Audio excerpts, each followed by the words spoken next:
Bueno, pues muy buenas tardes a todos. Me voy a presentar en primer lugar, aunque realmente soy el menos importante de los que están aquí en el estrado.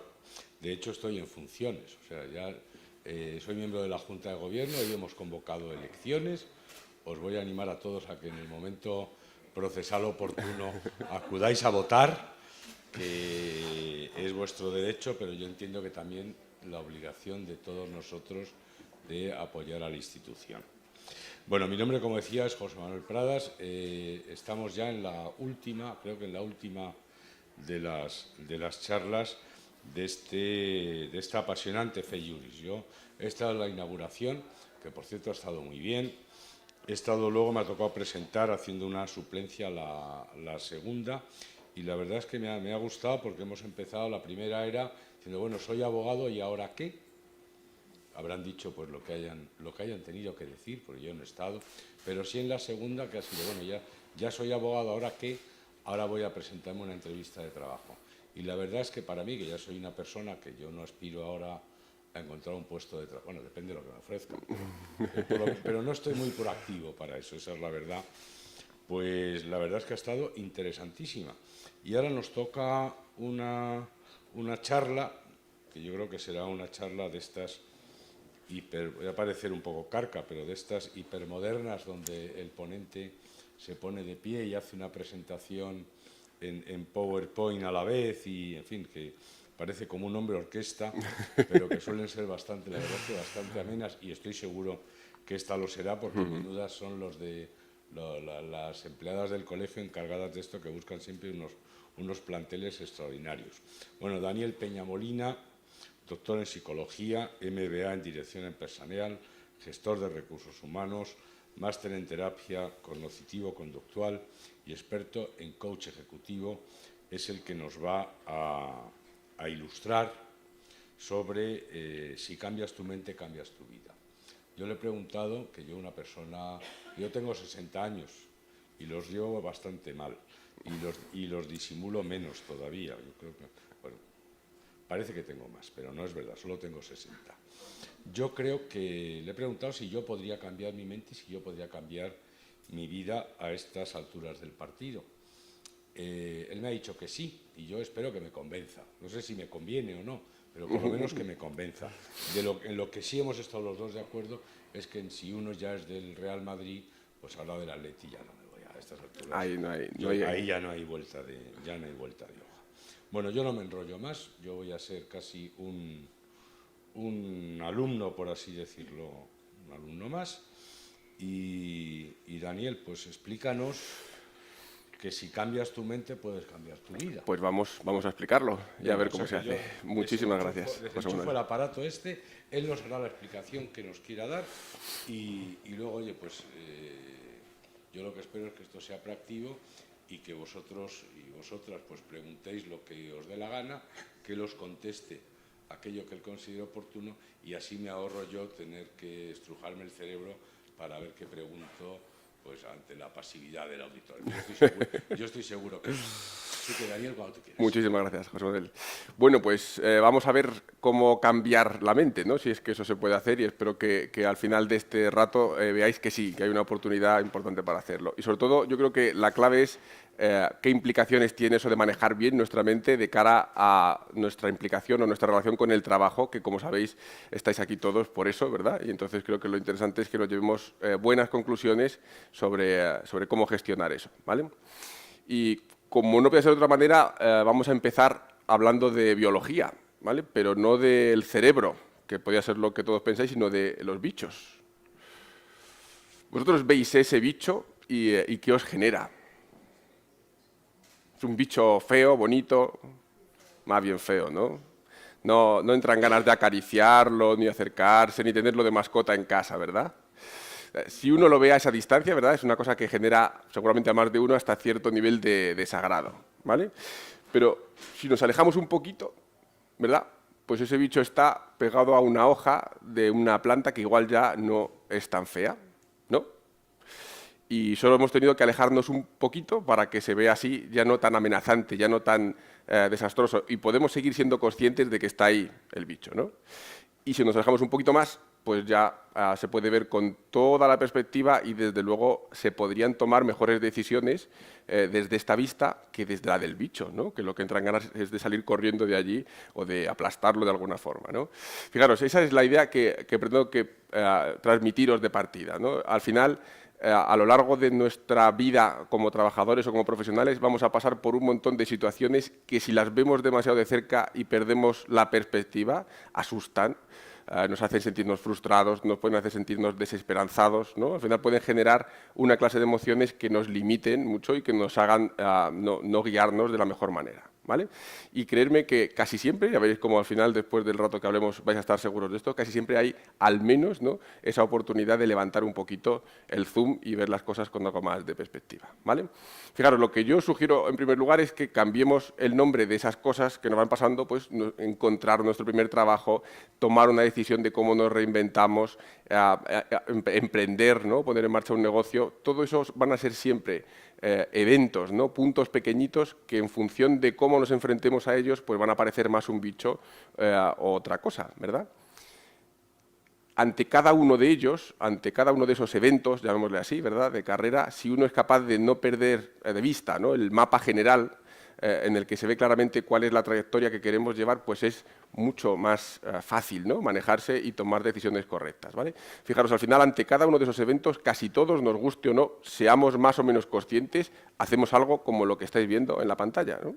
Veníamos de algún sitio, es decir, hemos tomado una decisión previamente de cómo queríamos organizar nuestra carrera, nuestra vida profesional, hemos puesto en marcha un plan de acción con más o menos éxito, ¿no?, con más o menos diligencia, y a partir de ahí empiezan a pasarnos cosas. Algunas estarán más cerca de lo que nos imaginábamos o lo que nos hubiera gustado que nos ocurriera, y otras seguramente pues nos alejan más de esos objetivos a corto plazo, ¿vale? Fijaros que el siguiente punto es en el que yo creo que cobra sentido lo que vamos a hablar aquí hoy juntos, ¿verdad?, que es cómo interpretamos eso, ¿verdad? La mayor parte de esas cosas que nos ocurren de esos eventos de carrera, como os decía, de por sí solos no tienen ninguna capacidad de hacernos sentir ni bien ni mal, ¿no? Hace falta siempre que nosotros los miremos, ¿no?, los interpretemos, les demos sentido o significado a partir de ciertas características nuestras que son, y ahí viene lo que hablábamos, modificables, ¿vale? O sea, es una vez que uno es capaz de reconocerse, de identificar esos patrones y esas pequeñas claves, puede coger el mando y cambiarlo hasta cierto punto a sus anchas, ¿no? Aunque, como decíamos, igual para cambiar de equipo de fútbol, ¿no?, es algo más complicado, ¿verdad? Entonces, esa es la clave, ¿no? Es decir, cuando hablamos de cambiar la mente, ¿de qué estamos hablando? De tomar el control de cómo interpretamos los eventos, las situaciones que van a marcar los puntos sobre los que se construye esa trayectoria que es nuestra carrera profesional, ¿vale? Ni que decir tiene que, ya os anticipo, ¿no?, no siempre interpretamos bien, ¿verdad? Supongo que esto no es ningún misterio y que todos alguna vez lo habéis visto, y seguro que si pensáis en cómo era vuestra forma de interpretar ciertas cosas hace 20 años y ahora, vais a encontrar grandes diferencias, ¿no? Entonces, no tenemos una capacidad perfecta de captar la realidad y de definirla al milímetro con una precisión, ¿verdad? No, lo que hacemos es un intento de aproximarnos a ella, y ahí cometemos, por supuesto, grandes y a veces peligrosos errores, ¿vale? Una vez que hemos interpretado, tenemos que tomar decisiones, y ahí entra de nuevo, ¿verdad?, cierta parte de nuestra mente que también podemos explorar y aprovechar, y por supuesto después volveremos a ponernos en marcha. Y eso lo repetiremos tantas veces como eventos ocurran a lo largo de nuestra carrera. Ya os decía, cualquier cosa que se sale mínimamente, ¿no?, que nos llama la atención mínimamente sobre esa trayectoria que nos hayamos propuesto, nos va a llevar a poner en marcha ese proceso, ¿vale? Lo que yo quiero es que aprendamos a cómo manejar eso, ¿no? O sea, una vez que decimos esto va a ocurrir, nos pongamos como nos pongamos, vamos a intentar sacarle el mayor partido posible, ¿vale? Mirad, a la hora de unir esos puntos, ¿vale?, todos estamos de acuerdo ya en que nuestra carrera va a estar hecha de eventos, de puntos, de situaciones importantes ante las que tenemos que pensar y dar una respuesta, ¿verdad? Ahora, ¿cómo vamos a unirlos, ¿no? Está claro que de lo bien que los unamos va a depender el éxito que tengamos en nuestra carrera. El éxito no entendido como llegar más alto, sino lo satisfechos que estemos al final de cómo hemos conducido esa carrera profesional nuestra, ¿verdad? ¿Y cuál es la primera alternativa? ¿Vale? Imaginaos, si uno no es consciente de todo esto, podría ocurrir que nadie estuviera llevando el timón, ¿no? O sea, que habéis visto esas aspiradoras que hay ahora que van solas, que son como un robot, ¿verdad? Pues podría ocurrir sencillamente que al no haber nadie que toma decisiones, nuestra carrera profesional estuviera en manos de con qué nos chocamos, ¿no? Entonces, algo nos sale bien y nos giramos en otra dirección solo porque esa parecía no ser buena, no porque haya un plan ni una idea de qué nos gustaría que ocurriera, ¿de acuerdo? La otra posibilidad, que antes ocurría mucho y ahora ocurre menos, ¿verdad?, es que fuera la empresa o la organización para la que vamos a trabajar la que tome esa decisión. Seguramente todos habéis oído eso de los planes de carrera, ¿no? En muchos sitios es una baza que la organización te vende para seducirte. Dice, oye, aquí tenemos un gran plan de carrera para ti, pero la decisión, ¿no?, de cómo vas a ir avanzando la toma otro. Y ese otro puede ser muy listo, muy brillante y conocerte muy bien y querer lo mejor para ti o no, ¿no? A lo mejor lo que quiere es lo mejor para otras personas, ¿no? Y por lo tanto puede no ser la mejor de las decisiones, ¿vale? La tercera opción es que la toméis vosotros, ¿no? O sea, que cogiendo las herramientas necesarias para saber cómo identificar bien esos puntos y qué estrategias podemos movilizar para unirlos, lleguemos a la mejor de las alternativas, que por supuesto es ser nosotros los que tenemos el control de cómo se crea esa trayectoria, ¿vale? Fijaros, vamos a ver entonces de qué puede depender que unamos mejor o peor los puntos, ¿vale? Ahora os pido, sé que es tarde y que lleváis un montón de tiempo aquí, pero os voy a pedir que penséis un poco, porque yo creo que es interesante que no os lo cuente como si fuera una clase magistral, ¿no? Fijaros, una posibilidad es que en gran medida eso estuviera determinado por lo listos que somos. ¿Diríais que esa es la clave? ¿Diríais que la gente que tiene más éxito en sus carreras, entendido como eso, ¿no?, como el nivel de satisfacción y de proyección que han conseguido alcanzar, diríais que eso se debe a lo lista que es la gente? ¿Que los seres humanos más brillantes, ¿no?, con un CI altísimo, capaces de entender la física cuántica en 3 minutos, son los que tienen más éxito en sus carreras? Mover las cabezas para que os vea. He visto algún no y algún sí por ahí, ¿no? O sea, fijaros, sería absurdo pensar que es irrelevante, ¿no? Es casi como cuando hablamos de la felicidad y el dinero, es decir, no, es que la gente que tiene más dinero es menos feliz, cuidado, ¿no? O sea, seguramente hay una relación de cierta necesidad, o sea, necesitamos un cierto umbral de inteligencia y un cierto umbral de dinero para tener éxito en nuestra carrera y para ser felices, ¿no? La cuestión es que parece que a partir de cierto punto ya no aporta más, ¿no? Entonces, ¿tienen una ventaja adicional las personas brillantes? Supongo que aquí hay muchas, ¿no? Pero ¿tienen alguna ventaja adicional? No necesariamente, no la tienen, de hecho, ¿verdad? El éxito no depende de eso, es lo que nos dice la gente que se ha parado a investigarlo, ¿vale? Segunda cuestión, algunos de esas características de personalidad muy estables, eso que la gente lleva puesto casi desde pequeñitos, ¿no?, y que determinan cómo se suelen comportar, ¿verdad? Pues fijaros que tampoco es la clave. Tiene algún impacto, determina en cierta medida, ¿no?, algunos de esos rasgos pueden influir, pero desde luego no condicionan a nadie, ¿vale? Una de las más polémicas, las notas. ¿Diríais que aquellos con expedientes más brillantes tienen más éxito? Mover las cabezas otra vez. Aquí unanimidad absoluta, ¿no? Para nada, ¿no? O sea, igual, no quiere decir que sea una relación inversa, ¿eh? No quiere decir que cuando la gente tiene peores notas más triunfa, ¿verdad? No es el caso ni muchísimo menos, ¿no? Pero desde luego no hace falta un expediente brillantísimo para que tu trayectoria como profesional acabe siendo especialmente exitosa, ¿no? Y por último, y a mí personalmente la que más me descolocó, ¿no?, al entender este dato, es lo bien que hemos hecho nuestro trabajo hasta el momento en el que tenemos que tomar la siguiente decisión. ¿Vale? Nuestro rendimiento. Imaginaros que alguien se ha molestado en medirlo, ¿no?, anteriormente. Igual, ¿diríais que determina eso? ¿Que lo bien que hemos trabajado hasta ahora condiciona nuestra... Veo cabezas también diciendo que no ya, ¿verdad? Tampoco.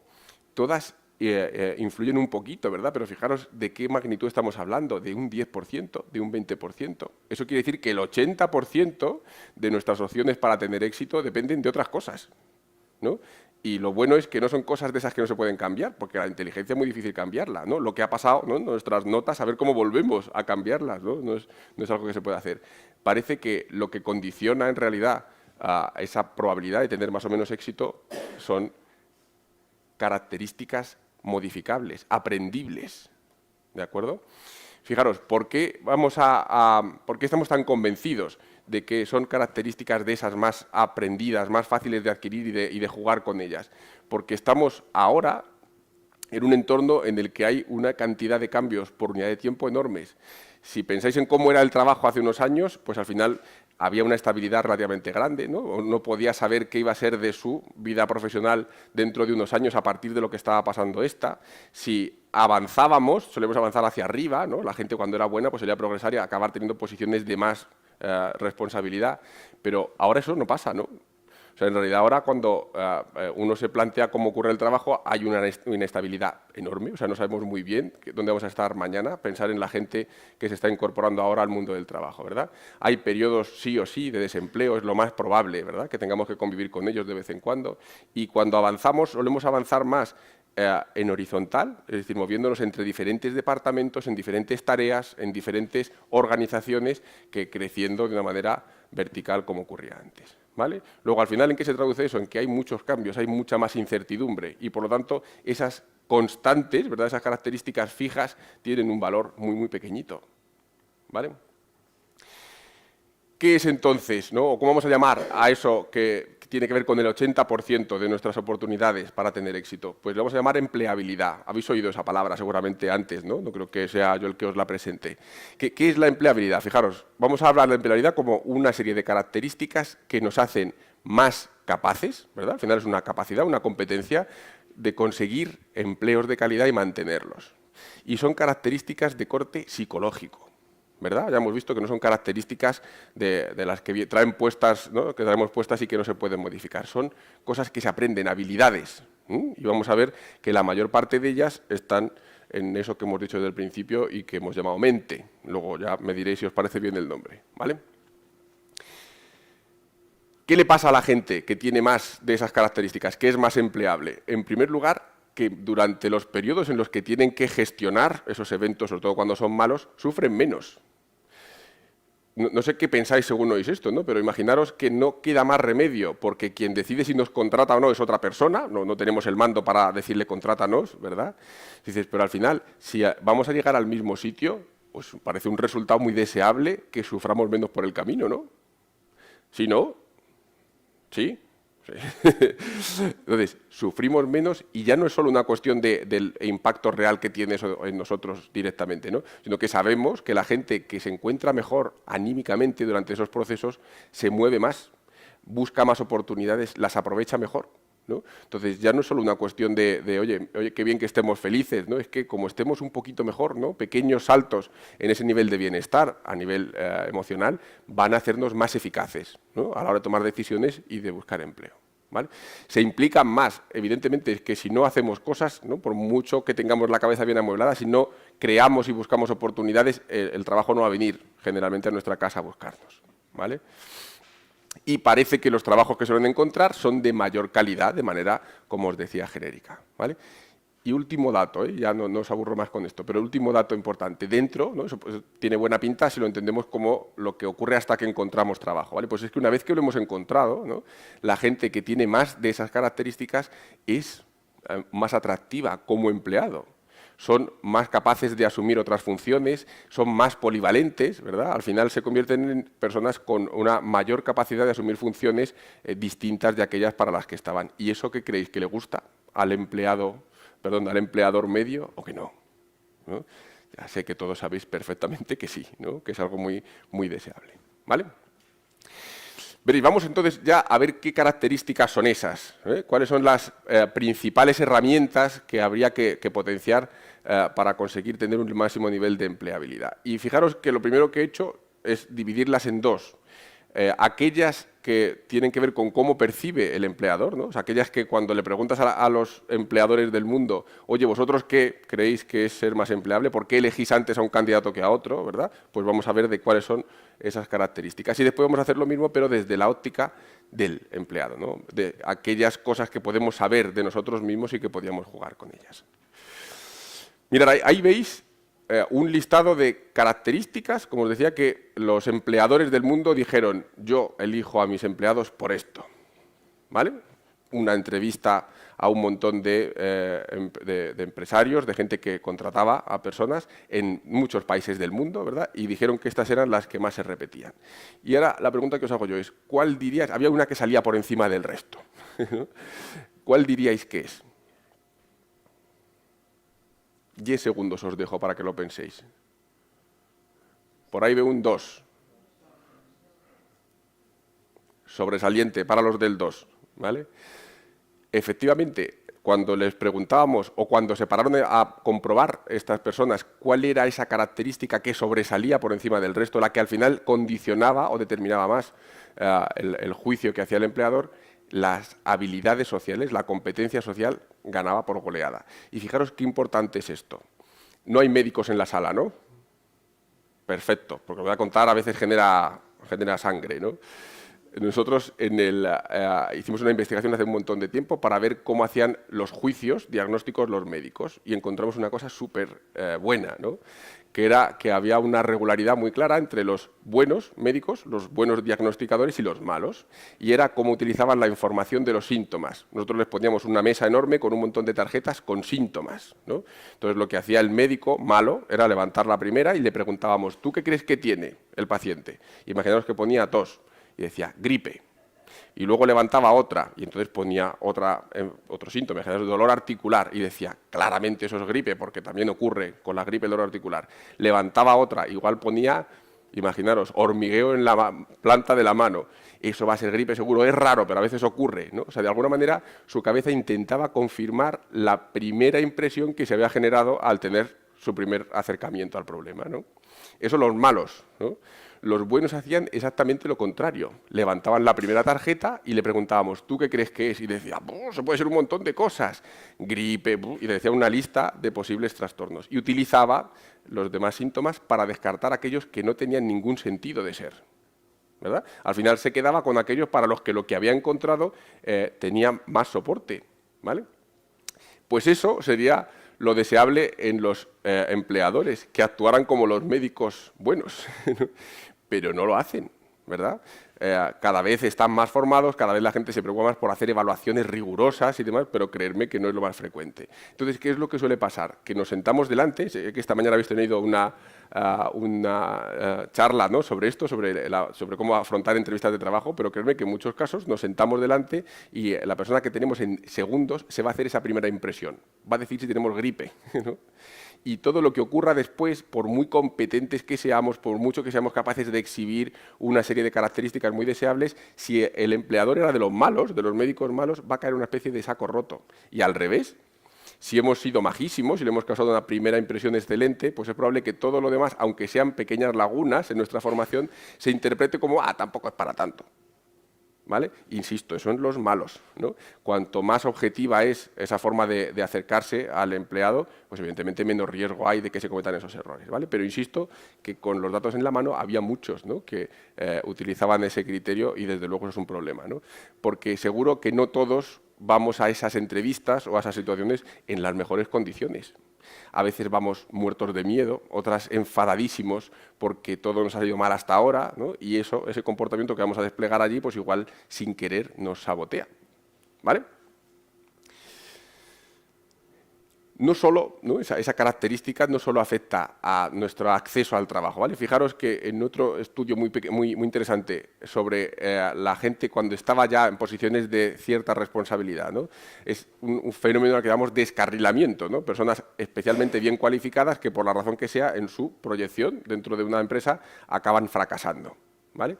Pues la diferencia entre los mandos que acaban asumiendo posiciones de gestión y de responsabilidad que tienen éxito y los que no está ni en su inteligencia, ni en su formación, ni en la experiencia que han acumulado. En muchísimos casos está en, fijaros qué palabra, ¿no?, en un estilo abrasivo de relacionarse con los otros, ¿no? O sea, al final no tienen capacidad para empatizar, para ponerse, ¿no?, en el lado del otro y tratar a la gente de una manera que resulte reforzante, y eso les hace menos capaces, ¿no?, de asumir esas funciones, ¿vale? Salvo en algún caso, ¿no?, de algún banquero por ahí que a lo mejor era abrasivo y consiguió tener un gran éxito, ¿vale? ¿Qué más cosas, ¿no? Con eso terminamos sobre la óptica del empleador. ¿Qué más cosas aparecen en ese esquema, en esa percepción, en esa foto que nos van a hacer? Habilidades interpersonales, como os decía, disposición para el trabajo, es la capacidad para demostrar o convencer de que estamos dispuestos a asumir cierta clase de sacrificios. No a decir que nos quedaremos todos los días hasta las 12, ¿verdad? Pero eso de ser capaces de decir, si me necesitas, si la organización me necesita, estaré, ¿no? O sea, si es todos los días a las 12, igual no, ¿verdad? Pero creerme que hay mucha gente que tiene esa visión de yo doy hasta las 6 y mi jornada acaba ahí y no me pidas un ápice más, ¿no? Pues desde luego eso no va a hacer que el empleador nos perciba de una manera atractiva, ¿no? Faltaba más. Entonces, yo creo que tenemos que estar convencidos de eso, de que esa pequeña dosis de compromiso puede marcar la diferencia, ¿no? Y hacer que el empleador perciba que vamos a ser capaces de aportar algo importante dentro de esa organización, ¿vale? Y lo último, evidentemente, es las habilidades técnicas. No entro, ¿verdad? Pero cuando alguien nos necesita para un puesto, pues tendremos que ser capaces de hacer lo que se requiere en ese puesto, ¿vale? Desde la otra parte, ¿no? ¿Qué cosas tiene que tener el empleado por dentro? Y aquí viene la clave, ¿verdad? Para tener éxito, para poder tener una alta empleabilidad. Fijaros, esas tres. Solo una se repite, ¿no? Que es lo que aquí llamamos capital social y humano, que vienen a ser esas habilidades, ¿no? Esos conocimientos o competencias que hacen falta para el trabajo. Pero fijaros, las otras dos no aparecían, ¿no? Al empleador le daba igual eso. Una es nuestra capacidad de adaptación, lo flexibles que somos, lo dispuestos que estamos a mover nuestra posición para encajar en la situación nueva que se nos ha generado, y fijaros, ¿no? Lo que sabemos de nosotros mismos. Yo no sé cuántas veces vosotros os habéis puesto a pensar sobre esto a lo largo de vuestras trayectorias, estudios, carrera, másteres y demás, ¿no? Yo tengo la sensación de que demasiado poco, ¿no? O sea, hay muy poquitas veces, como mucho, por lo menos a mí, ¿no? Me hacían un test en el colegio que luego encima le daban los resultados a mis padres, ni siquiera a mí, para por lo menos, cuéntame cómo soy yo, pues nada, a mis padres, y allí nunca se supo lo que salía en aquellas cosas, ¿no? Pues seguramente, ¿cómo vamos a tomar grandes decisiones de arranque si no sabemos muy bien cuál es el punto de partida? ¿De qué materia prima estamos hechos, ¿no? Probablemente por eso muchas de esas personas muy brillantes a veces fracasan, porque cogen lo primero que aparece, lo primero que les seduce, ¿verdad?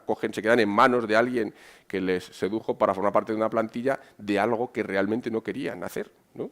O que realmente no les daba bien del todo. Y entonces el resultado pues, no puede ser más que malo, ¿vale? Adaptabilidad. ¿Vale? Fijaros qué es eso. Yo tengo mi caja de herramientas y sé cuál es, y lo que hago es ser capaz de utilizarla de la mejor manera posible ante las situaciones nuevas que van ocurriendo y que a veces, por supuesto, representan un reto. ¿Qué características tiene alguien adaptable? Fijaros, la primera, optimismo. Pensar si es posible que las cosas no tienen por qué ir mal.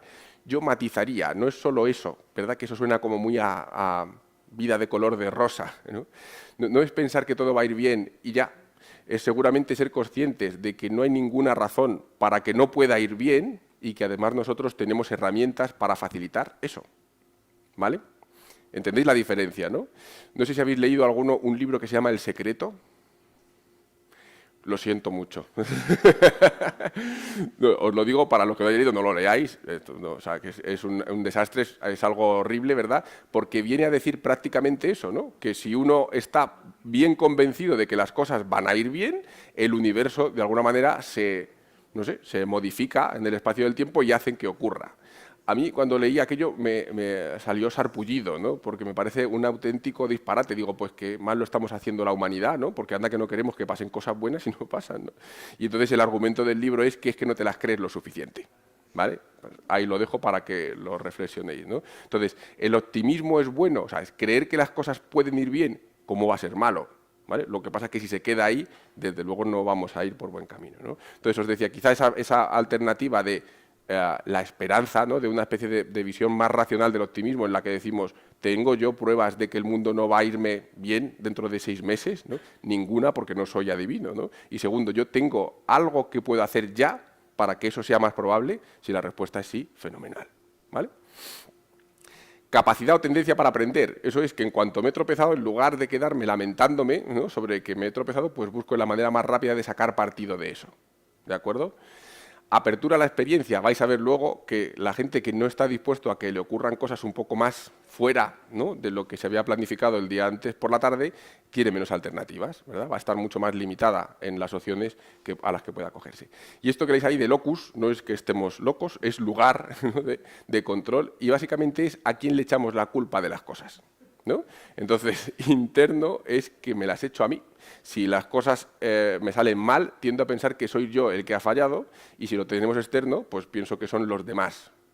Y creerme que esto marca la diferencia en lo que hacemos a partir de que nos han salido mal, ¿no? Porque si era culpa del mundo, pues entonces nos quejamos contra el mundo, ¿no? Y salimos diciendo por ahí que fíjate qué mal nos ha tratado la humanidad.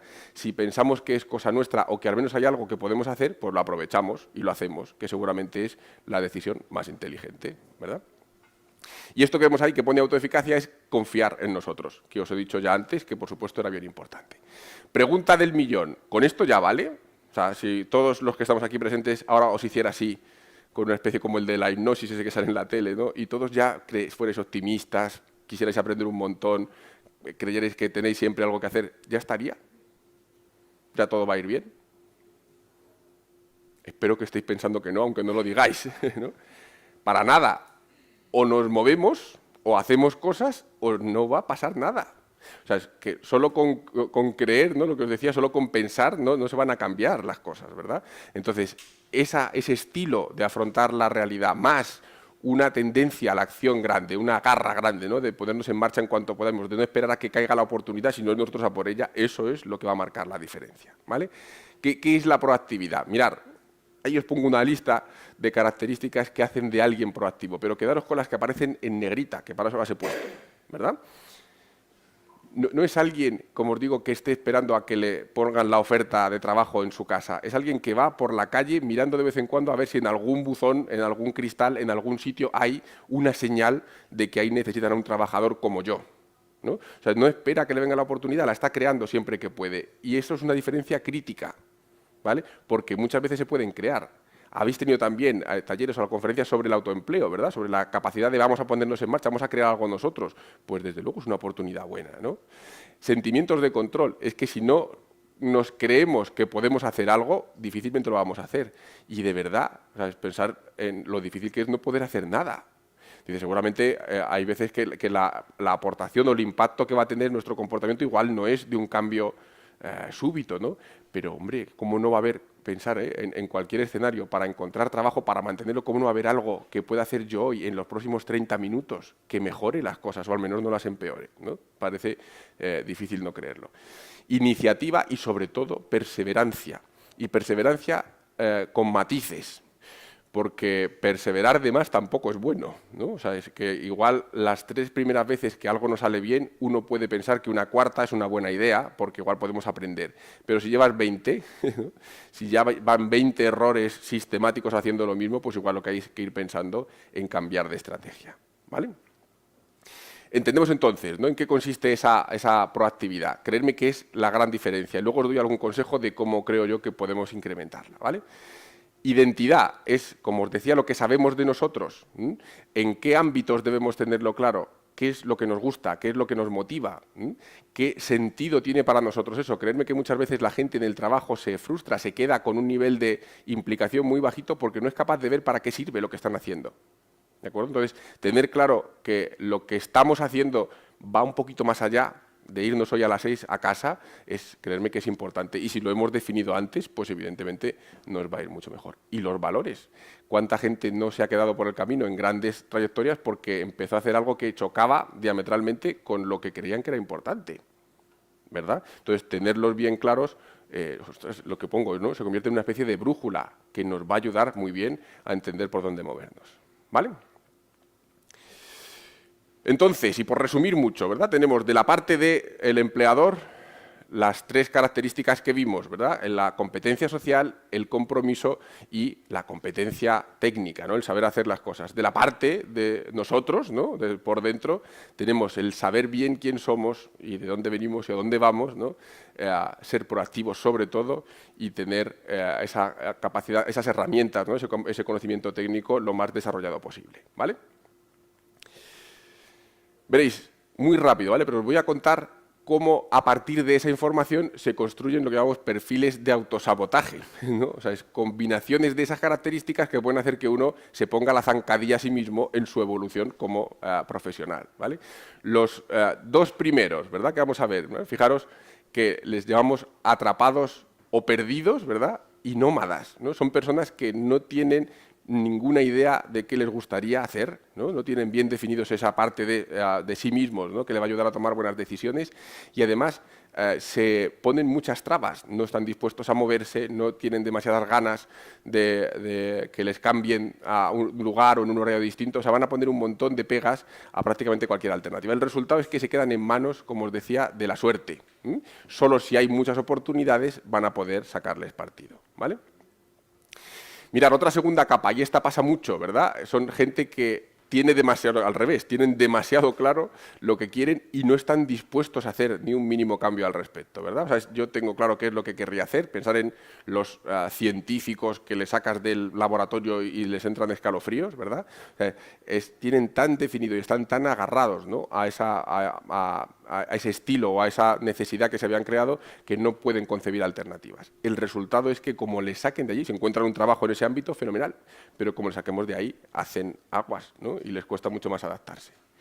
Entramos ya en zona de éxito, ¿no? Personas que igual no tienen del todo bien definido cuál es esa vocación o ese valor al que quieren agarrarse, pero por lo demás son extremadamente flexibles, están dispuestos a adaptarse y por lo tanto son grandes candidatos una vez que encuentran un trabajo. Son grandes trabajadores dentro de una organización que sepa sacar partido de eso que hacen, ¿vale? Y por último, los que llamamos arquitectos de carreras, se conocen, saben gestionar perfectamente las dificultades que aparecen y, por lo tanto, van construyendo ladrillo a ladrillo, uniendo esas líneas que hablamos al principio con el mayor nivel de éxito, ¿vale? Llegados hasta aquí y preparaos que ahora viene la clave de todo esto. Os voy a contar la fórmula para estar ahí. La voy a proyectar, solo puedo ponerla 10 segundos porque es material reservado, o sea que hacerle fotos o apuntar, luego la quito y no va a aparecer más, ¿vale? Es la clave, la fórmula mágica que hace eso. ¿Estáis? ¿Todos? No os voy a apuntar, ¿no? Porque la entendéis así rápido ya, ¿no? No, ni que decir tiene que no existe, ¿vale? Esta no es la fórmula y no hay una fórmula, ¿vale? Hay 3 ideas, que yo creo que son las que tenemos que conseguir que se nos queden después de este rato que hemos estado aquí. 3, ¿eh? Ni una más ni una menos. ¿Bien? Acordaros, ¿no? La idea era unir puntos con éxito, unirlos bien, y por lo tanto necesitamos 3 habilidades, 3 cosas, ¿eh? Insisto mucho. Tener una idea de quién somos lo más precisa posible. Tener garra y energía, proactividad, para no quedarnos sentados en el sofá esperando a que ocurran las cosas y quejándonos, ¿no? Y ser lo más adaptables posible, porque no sé si lo sabéis, pero el mundo no se hizo para que nos salieran bien las cosas, se hizo para otras cosas, ¿no? Y nosotros estamos en él intentando vivir lo mejor posible, pero no hay ningún compromiso del mundo con ninguno de los aquí presentes, ¿vale? Entonces, primera cosa, ¿no? ¿Cómo arrancamos con el conocimiento? Veréis, yo creo que dentro de qué debemos saber de nosotros mismos no está lo de irse a la India para encontrarse a uno mismo. Yo no conozco a nadie que haya ido y se haya encontrado, porque en la India, ¿qué iba a hacer tu verdadero yo? Allí solo, ¿no? Entonces, lo primero que os digo es conocernos, no como si hubiera una realidad distinta en algún lugar dentro, no, es conocernos en relación con un objetivo, con un momento puntual de nuestras vidas, no. De verdad, ¿no? Creerme, yo hasta donde sé no se ha encontrado un lugar en el cerebro en el que estuviera nuestra otra persona real y le tapamos de alguna forma extraña. Eso, que yo sepa, creerme, no se ha encontrado aún, ¿no? Entonces, ¿qué debemos saber de nosotros? Lo que nos parece más importante, ordenarlo al menos, ¿no? Porque si no podemos caer en grandes trampas como dedicar más tiempo y más recursos de nuestras vidas a cosas que no era lo más importante. Y eso a los 7 años, como muy tarde, explota. Entonces, dice, yo es que me tiré trabajando de 9 a 9, ¿no? Y para mí lo más importante era mi familia, pues llegas tarde, ¿no? Igual 7 años después ya se nos han ido, ¿no? O han hecho la mili ya no. El compromiso, ¿verdad? A partir de que tenemos bien definidos esos valores, ¿realmente estamos actuando como si fueran importantes? Eso es el compromiso, ¿no? O sea, que yo realmente esté haciendo acciones, esté poniendo en marcha partes de mí orientadas a ese punto, ¿no? 2 cosas que pueden ocurrir a la vez. Una, que me las esté apañando para evitarlos, que por alguna razón, ¿no? de mi tergiversación mental me esté montando algún recurso para no implicarme, porque igual me da mucho miedo equivocarme, ¿verdad? ¿No? O cometer algún error importante, y entonces en lugar de comprometerme, pues me busco excusillas para llegar más tarde a casa, por ejemplo, ¿no? Y barreras, ¿no? Cosas objetivas muchas veces, cosas físicas incluso, o a veces mucho más sutiles, que nos impiden implicarnos ahí. Os decía, autoconocimiento en relación a objetivos. Y los objetivos no pueden ser cambiar el mundo o mejorar mi vida, porque eso no va a ninguna parte, ¿no? Cuanto más concretos, más medibles, más específicos, más ligados a un plano temporal definido, mejor, porque un día sabremos si hemos llegado a ellos y si no podemos tomar medidas para corregirlos. Si es quiero cambiar el mundo, vamos fatal. A ver cuándo sabemos si eso ha ocurrido, ¿vale? Sí, el último punto de eso, dentro de esa herramienta de autoconocimiento, ¿verdad?, es tener claros cuáles son nuestras fortalezas, nuestras debilidades en relación a ese objetivo. Insisto mucho, de manera genérica no entiendo a dónde nos llevaría eso, ¿no? Pero para un objetivo concreto, claro que sí. ¿Y de dónde sacamos información, sobre todo de esas dos áreas? ¿De cuáles son nuestros puntos débiles y fuertes? De la India, no. ¿No? Ya hemos dicho que eso lo descartábamos. De la gente. La gente nos critica, ¿no? A todos, a mí por lo menos me critican de vez en cuando. Y si tenemos una actitud de defensa ante las críticas, poco vamos a sacar de ellas. En algunas empresas hacen eso que llamamos feedback 360 grados, ¿no? Que es que todos los que están a nuestro alrededor se pongan de acuerdo para decirnos cosas de nosotros y compararlas con las que creíamos. Pues eso es un regalo maravilloso, ¿no? Porque al final te permite tener esa información más precisa de ti, ¿no? Hay herramientas psicológicas hechas para conocernos en ciertas medidas que se puede utilizar y sobre todo estar especialmente sensibles a cualquier feedback, a cualquier información. La gente no deja de lanzarnos mensajes, ¿no? A veces una cara sutil puede estar reflejando una información de un valor incalculable. Cuando pase eso, pedir más. Oye, ¿qué querías decir con? Y que os digan lo que había detrás de eso que percibieron. Luego ya lo gestionamos nosotros, pero no dejéis de escucharlo, ¿vale? Sobre la proactividad, mirad, vais a ver que aquí son dos ideas, pero dos ideas que os animo mucho a que hagáis vuestras, ¿no? En general podemos decir que nos colocamos la gente en dos polos. O reaccionamos, ¿no?, y somos reactivos a lo que nos ocurre, o somos proactivos y entonces actuamos antes de que las cosas se den, ¿vale? La gente que tiende a ser reactiva se preocupa mucho. Como no pueden o creen que no pueden actuar, pues lo que hacen es lo que se hace antes de actuar, ¿no? De ocuparse de las cosas, se preocupan, ¿no? Hacen lo que va antes de ocuparse. Y eso implica darle vueltas tóxicamente en la cama, cuando uno está a punto de dormirse o cuando va en el coche, a todo aquello que tiene una característica nuclear, y es que ahora, en ese momento, no se puede resolver. Porque si se pudiera resolver, lo resolveríamos, ¿no? Pero no se puede y entonces lo único que hacemos es darle vueltas. Generalmente, y los que lo hayáis experimentado lo sabéis, de la manera más improductiva del mundo. Yo siempre a la gente que le pasa esto, la primera pregunta que le hago es 5 horas más de eso que estás haciendo te va a poner más cerca del resultado. Y si a eso que estabas pensando ayer por la noche cuando no dormías le dedicas 5 horas más todos los días, vas a encontrarte más cerca del resultado, porque si la respuesta es no, ¿para qué? ¿No? Al final, la cabeza, la mente, de la que hablamos al principio, es una herramienta. O sea, se generó para poder decirnos que venía una serpiente en vez de un tigre y correr en la dirección que nos salvaba. No os creáis que es más que eso. No está hecha para captar la realidad de una manera perfecta, si no, no habría ciencia, ¿no? Entonces, oye, el criterio no puede ser en qué medida parece verdad. El criterio es en qué medida nos sirve, nos ayuda, es útil. Y 5 horas de preocupación no es útil, ¿no? Estamos de acuerdo todos, sospecho que sí. Entonces, primera cosa, ¿verdad? La preocupación es lo que hace la gente que no es proactiva. ¿Qué es lo que está en el centro de eso?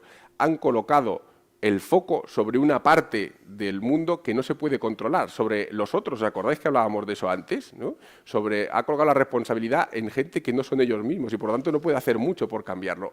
Si se centraran en aquello que sí pueden controlar, entonces ese círculo de cosas que pueden controlar sería más grande y tendrían al menos más oportunidades de que las cosas ocurrieran. Desde esa óptica, ¿para qué se va uno a preocupar? ¿No? Vale más, ¿no?, preguntarse, como os pongo ahí, ¿para qué sirve lo que estoy pensando? Y si hay un plan de acción, lo ponemos en marcha. ¿De acuerdo? Y 2 consejillos rápidos en ese sentido, que sé que a veces no es difícil dejar de preocuparse, ¿no? Hay una cosa que funciona genial cuando uno no puede dejar de preocuparse, y es decirle a la cabeza que ahora no, pero que luego sí. ¿Vale? Entonces, si vosotros os decís, oye, venga, voy a ponerme media hora todos los días para preocuparme a posta, ¿de acuerdo? Y va a ser antes de dormir porque es cuando tengo más tranquilidad. Vais a sorprenderos del efecto poderoso que tiene, porque en el tiempo real, cuando se colaba esa preocupación en vuestra cabeza, decirle, oye, tranquilo, luego me dedico a ti, es mucho más amable, ¿no? Y cuando llegáis a ese rato de por la noche, tener control sobre lo que queréis hacer hace que apetezca menos. Y entonces ya dices, la mitad de las cosas que me preocuparon tampoco eran tan importantes. Y pasamos a lo que sí lo era, ¿vale? Otra cosa es ser muy claros sobre el nivel de control que tenemos. Muchas veces pecamos por creer que controlamos más de la cuenta, que tenemos una capacidad de influir sobre nuestro entorno, sobre la gente a nuestro alrededor, mayor de la que en realidad tenemos. Y fijaros que podemos jerarquizar eso. Yo tengo control sobre el mando. Si le doy a este botón, con una probabilidad altísima va a ocurrir, ¿no? Que pasa la diapositiva.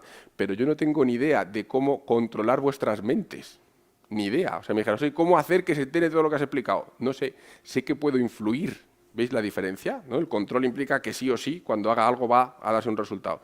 Influir implica que yo haré todo lo que esté en mi mano y que si lo hago bien, seguramente tenga más probabilidades de que ocurra el resultado. Pero garantías cero. Ahí está la mayor parte de las cosas que hacemos la gente, ¿no? Entonces, martillearnos la cabeza como si hubiéramos fracasado ante algo que no teníamos control, pues creerme que tampoco es demasiado sensato, ¿vale? Mirad, aquí una cosa muy rápida, porque hablamos de lo importante que era la competencia interpersonal. Y solo dos ideas muy rápidas, ¿eh? Fijaros, ¿por qué no somos tan competentes a nivel social como podríamos, ¿no? Porque asumimos una de esas dos posturas. O nos creemos que todo debe salir como a mí me gusta por alguna razón que a día de hoy desconozco y por lo tanto que yo merezco un trato especial y diferente al del resto del mundo. Entonces cuando la gente no me lo da, me enfado y soy agresivo, ¿no? O por el caso contrario, en el que me siento inseguro porque o bien vivo convencido de que todo a lo que me enfrento es demasiado difícil o de que yo no soy lo suficientemente bueno para conseguirlo. O una mezcla de las dos, ¿no? Fijaros, ¿qué le diría yo y qué le aconsejaría a alguien que está en el primer punto? Que se pregunte con honestidad por qué. ¿Por qué narices te debería salir todo a ti bien? Y si hay una buena razón, pues le creemos, ¿no? Pero a día de hoy sigo sin encontrarla, ¿verdad? Y segundo, ¿por qué tú mereces un trato diferente? ¿Por qué a ti el mundo debería facilitarte más las cosas? ¿Qué has hecho? ¿No? ¿Te invistieron con algo especial al nacimiento? ¿No? Porque si la respuesta es no, no lo esperes. ¿Y en qué cambia la mente de alguien que creía que todo debe salirle bien y ahora cree que ya no y que por lo tanto cuando ocurra, oye, qué majos sois? Pues que se vuelve más agradecido en espíritu, os diría, por dentro, no es que dé más las gracias, ¿no? Pero seguramente cuando ocurra algo bueno, algo que le ha facilitado, ¿verdad? Pues tenderá a sentirse más agradecido. Al que se siente inseguro, yo lo que os diría es que se está casi siempre equivocando. Mirad, hay una cosa que se llama el síndrome del impostor. No sé si lo habéis oído alguna vez, pero es un mal de esos que se extienden cada vez más. Personas extremadamente competentes que por alguna razón no se lo creen, ¿no? Y entonces viven constantemente con la sensación de ya verás cómo en esta me pillan. El jefe les pide un trabajo nuevo y dicen, buf, hasta ahora me he librado, pero en esto me van a pillar. Dices, ya llevas 7 años así, lo mismo había que empezar a pensar, ¿no? que eres capaz de hacer las cosas bien. Pues os sorprendería. Y sobre todo esto se da, creedme, en mujeres, más que en hombres, ¿eh? O sea que ahí lo dejo, ¿no? Entonces os decía, ¿cómo se corrige eso? Siendo realista. O sea, de verdad tú, si coges los datos de tus últimos 7 años, ¿tenemos evidencias para decirle al mundo que tú no vales? Pues entonces igual te has equivocado. Decíamos, es que el pensamiento muchas veces no es todo lo preciso que querríamos, ¿vale? Fijaros lo que os pongo, ¿no? Dices, como mínimo tienes derecho a ser como estás siendo ahora. Y si no, que te hubiera preguntado el pediatra, ¿no? Oiga, niño, vas a nacer, menú de cosas que puede ser de mayor, elige. Y entonces ahora, si no lo soy, regáñame, pero si no me preguntaste, yo soy lo mejor que he podido. No me eches la culpa, ¿no? ¿Vale? Y eres la mejor versión que has podido y te queda el resto de la vida para mejorar, ¿no? Entonces, ¿por qué vamos a ir inseguros a cualquiera de las situaciones? Oye, si no tenemos más remedio que ser lo que somos y no tiene mala pinta, creámonoslo, ¿vale? Nos queda súper poquito ya, ¿eh? Adaptabilidad, ¿os acordáis que decíamos que era una cosa bien importante? Y os pongo las 2 características claves de alguien que es adaptable. La primera es que soporta la frustración, que entiende, fijaros qué frase tan buena, ¿no? Que entiende que como las cosas no estaban hechas para nosotros, que no coincidan con lo que esperábamos es lo normal, ¿no? ¿verdad? Fíjate, dice, las cosas no son como son, sufrimos porque creíamos que tenían que ser distintas. Pues oye, preguntémonos por qué tenían que ser distintas, que seguramente no hay ninguna razón, ¿no? Entonces, soportar la frustración quiere decir exactamente eso, que le demos permiso al mundo para ser como es y luego hagamos abuso de nuestras capacidades por si podemos influir y transformarlo, ¿no? Y resiliencia, seguro que lo he usado alguna vez esa palabra, ¿verdad? Que tiene que ver con ir más allá de quedarnos encogidos diciendo, ¡jo, qué golpe me han dado! ¿No? De si puedo sacar partido, no pensar en positivo, sino construir algo a partir de lo que me ha ocurrido, no perdamos la oportunidad. ¿Vale? El optimismo que os decía, mirad, para mí hay una muestra brutal de esperanza, ¿no? Que yo siempre le pongo este ejemplo a la gente. ¿Os acordáis de aquella señora de Austria que vivía con su padre que la violaba sistemáticamente durante, no sé si 20 años? ¿No? Pues yo creo que es el mejor ejemplo de esperanza y ahora vais a decir, sí, hombre, ¿no? Pero fijaros, yo entiendo que a esta persona, si le preguntáramos cada día por la noche, ¿tú cómo crees que va a ser mañana?, nos diría que el peor día de su vida, porque lo más normal es que fuera después de 20 años igual que los anteriores, y eran muy malos, ¿no? Y misteriosamente hubo un día que un panadero vio que un hombre solo compraba más barras de pan de la cuenta, sospechó, se lo dijo a la policía y un día misterioso después liberaron a esta mujer. Imaginaros el día que la sacaran de allí, ¿no? Si le hubieran preguntado por la mañana, oye, ¿tú crees que hoy te sacan de aquí?, nos diría que no, con una convicción extrema y además no nos sorprendería, pero la realidad es que la sacaron, ¿no? Entonces dices, ¿qué es a lo que yo me refería con esperanza? ¿Tenemos alguna garantía de que las cosas no nos van a ir bien? Ninguna, porque no tenemos ningún recurso para controlar o predecir el futuro. ¿Pueden ir bien? Claro. ¿Por qué no? ¿Verdad? Sobre todo, y eso, la frase de Picasso yo creo que es buenísima, sobre todo si nos pillan haciendo cosas porque ocurran, ¿no? Si estamos sentados en el sofá igual no tanto, pero si estamos en marcha seguramente sí nos van a pillar. Y ya con esto acabo. Promesa, pero quiero que todos miréis esa imagen con atención y que os observéis mentalmente mientras que la miráis. ¿Qué veis? Monos. Monos, árboles y peces. Monos, árboles, peces y leones. Pues o estamos ante un brote de esquizofrenia colectivo porque el dibujo es el mismo, ¿no? Mirar qué importante lo que habéis hecho sin daros cuenta, ¿verdad? O sea, realmente os habéis fijado en ese dibujo y cada uno ha visto lo que le ha dado a entender el dibujo. A uno es un árbol, otro es un mono, lo que fuera, ¿verdad? Pero todo...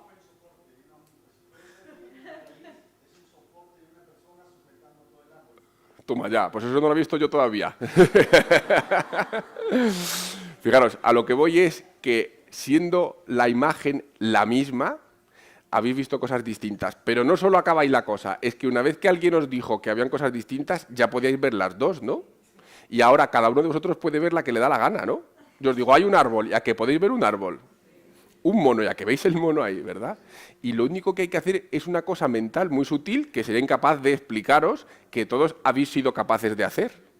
De alguna manera, llamémosle a esa cosa, elegir lo que queréis ver cuando se puede ver más de una cosa, ¿no?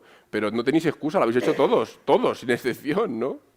Eso, ni más ni menos, es lo que necesitáis. Y no es difícil. Lo que pasa es que a veces da pereza, ¿no? Pero cuando de repente uno dice, ¡jo, qué día, va más asqueroso!, ¿verdad? Estoy convencido de que al menos hay un mono, entenderme, ¿no? Si nos esforzamos lo suficiente, hay una forma seguro, alternativa de verlo, que igual es lo del bicho que vemos al principio, igual solo es subir un poquito el zoom y ver lo que nos ha ocurrido con algo más de perspectiva, ¿no? Preguntarnos si dentro de 6 horas seguirá apareciendo un drama, si dentro de 6 días seguirá apareciendo un drama, si dentro de 6 meses, porque si no va a ser un drama en 6 días, pues lo dejamos ya, ¿no? ¿No? ¿Os parece? Entonces, se puede cambiar la mente, esto para el atleti no sirve, ya dijimos desde el principio, ¿no? Pero se puede cambiar, ¿no?, la mente. Y además hay una dirección muy clara en la que si la movemos por ahí nos va a ir mucho mejor, ¿verdad? Pues elegir lo que queréis pensar, ¿vale? Veo caras de que ha agarrado. Pues ahora cualquier pregunta que os pueda responder, encantadísimo de contestarla, ¿vale?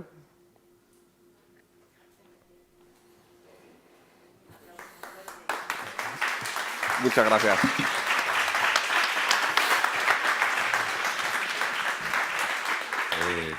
Daniel, muchísimas gracias. Vamos ahora a proceder ya a a la clausura de Fenomenal. Feiuris.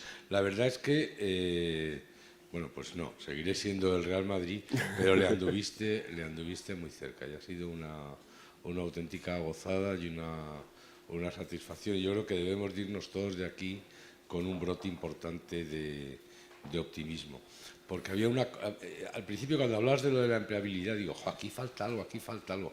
Y has hecho trampa. Un poco. Porque faltaba una cosa que yo digo, ¿qué palabra es la que falta? ¿Qué palabra? Y faltaba ganas. Ajá. Y luego he visto que esas ganas son relativamente lo que es la proactividad. Eso es decir, es. si tú quieres cambiar, si le echas ganas, estás muchísimo más cerca del éxito que de cualquier otra cosa, de todos esos otros requisitos que has explicado antes. O sea que echémosle todos ganas, seamos proactivos y seguro que nos irá muchísimo mejor. Y Estoy a ti, Daniel, convencido. Pues nada, muchísimas gracias. A vosotros, y de hasta verdad. el Feiuris 3, que seguro que contamos. Muchas gracias, José Manuel. Muchas gracias a todos y vamos a proceder a la clausura del evento con un compañero mío que se va a hacer cargo de él. Muchísimas gracias a todos.